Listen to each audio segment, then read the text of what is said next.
EPOS is attacking the gaming peripheral market in a big way. We've just taken a look at their awesome H3 gaming headset and we were super impressed with how simple that was.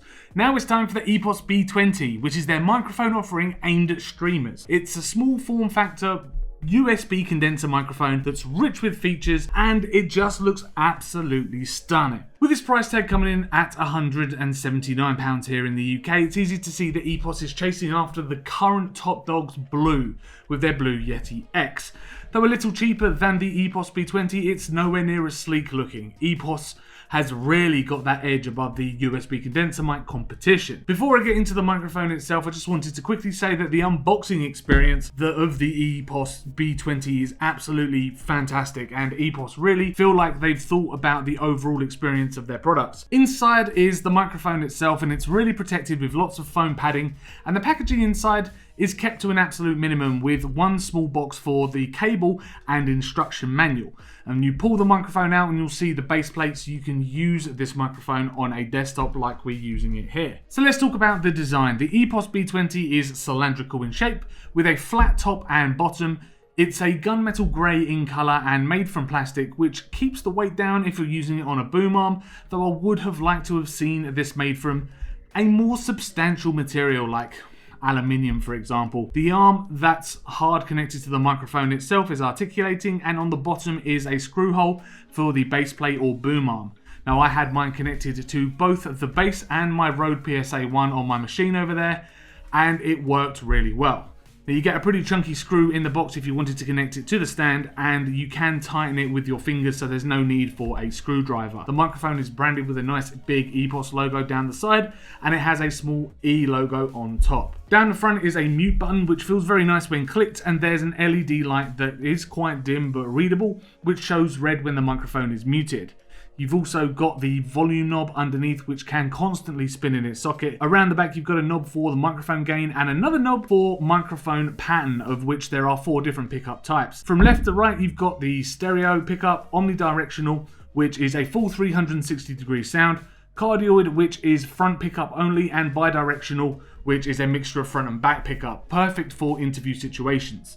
Now throughout my testing, of course, I stuck to cardioid, as it's just me playing games and talking into this microphone. So at the moment I am in the standard cardioid pickup pattern, and that is picking up my voice directly into the front of the actual microphone, and you can tell from the actual drop off, now that I'm speaking around to the back of the actual microphone itself and turning the microphone back around to face me, you can get a bit of an understanding of the drop off on the microphone. So I'm going to hold the microphone on this next test. This is the stereo left and right pickup pattern that you can find on the B20.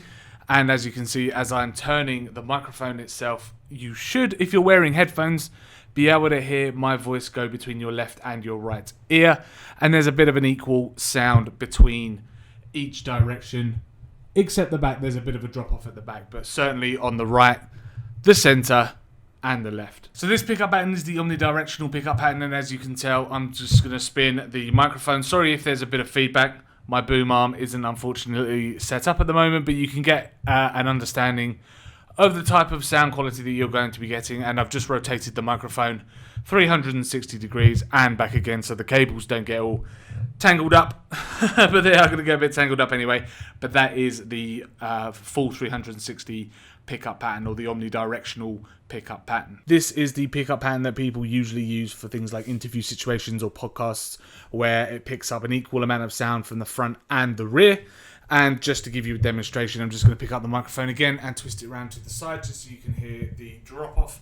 And then I'm just going to go around a full 180 degrees to show you what the audio is like from the other side, the opposite side of the microphone that you would usually use. On the bottom you can find a USB Type-C connection, thank you EPOS, and a headphone jack. Now the headphone jack is important because it means you can monitor your audio in real time through the microphone itself, so there's no messing around with delays like you find if you monitor your audio through Windows itself.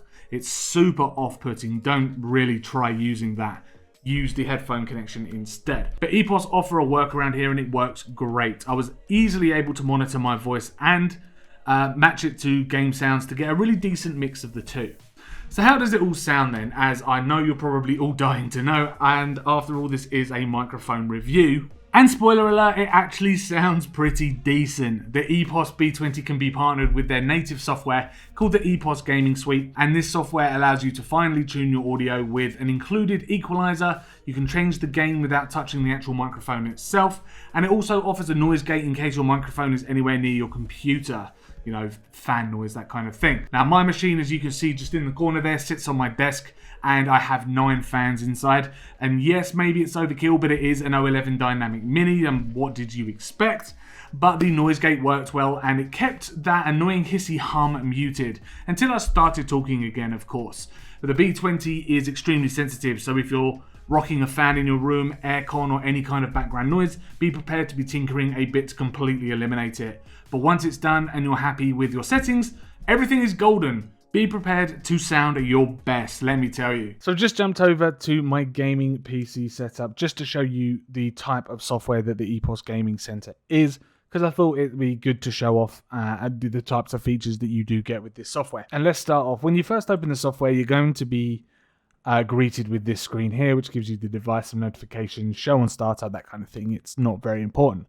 Playback is everything to do with the headphones that you're monitoring and you've got plugged directly into the microphone. As I say, I'm monitoring my voice at the moment through the microphone itself, and I can set an equalizer on that, flat, music, esports, so it's got a focus on the treble, and you can see the equalizer changes with all of the different presets that you've got here. But if you set it to flat and you wanted a bit of bass, you've got the option to customize it how you want to customize it, drop the mids a little bit, raise the highest frequencies, so you've got a bit of extra treble in there. Down here you've got the effect of 2.0 or 7.1 and the reverberation that you get with that, and then you can test that there as well. But the most important thing, because this is a microphone after all, is you've got this screen here. Now, as I said on the back, it automatically opens the gain, and as I said on the back, you have got the gain knob on the back that you can turn yourself and do it manually. So if you're inside of a game, you need to make some slight adjustments, you have got the rear of the microphone to do that. But you can also adjust the gain, and it's fully digital as well, so you can adjust the gain. But do beware that you will start peaking if you go up to sort of super high levels of gain. Voice enhancer, again, is another equalizer, so you can set it to warm, and it gives you like a much warmer tone to your voice. You've got a clear, which boosts the treble. And then you've got custom as well, so you can change depending on your voice. You can have a tinker yourself and play with the equalizer yourself. And it kind of gives you in real time, if I go back to off, it gives you in real time your voice, the audio to your voice. So my voice looks to be a little bit bass heavy, so it might be worth me setting it to clear so it compensates for the lack of treble in my voice. Because my voice is very...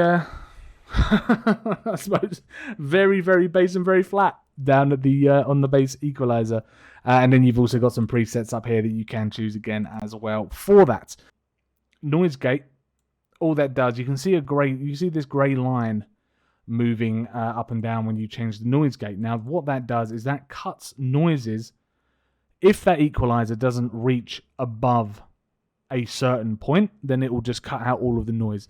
However, what I have found is that the audio input capture on OBS is still picking up my voice, and it's picking up my voice very, very well, and it's at a level that I feel is a little bit too high. But if I minimize the gain a little bit and just nudge it under that peaking red, then that's a not too bad a level. And actually the noise gate of the software really kicks in, so you see everything goes really, really quiet because that noise gate kicks in. Now that's not very reflective in the actual equalizer of the EPOS software. And just as a demonstration, let me turn up the gain in the EPOS software, so you can now see that the equalizer is kicking back in. It's turned green again. If I pull over my window, I know this is the worst example ever, but you can see at the moment that the equalizer inside the EPOS gaming software, the gaming suite, should I say, is green, but my OBS underneath this section here is horrifically peaking. So I'm inclined to listen to OBS a little bit more than the EPOS gaming suite. just because I've relied on the audio capture of this software for such a long time, and I trust it quite a bit now. So I have turned the gain down again, just because the audio input capture of of OBS is a little bit, I think, more trustworthy than the EPOS gaming suite. And there's also a noise cancellation, which is set to 50%, which is set to 100%. That you can kick in if you wanted to as well, but you don't particularly have to. But the nice thing is that the noise gate, even though I can hear in my headphones, I can still hear all of the hiss that's happening. It's like a raw audio that's coming through to me. The actual noise gate is happening digitally after the fact and during recording times. So when I shut up speaking, it cuts everyone, according to OBS, it has just cut everything out.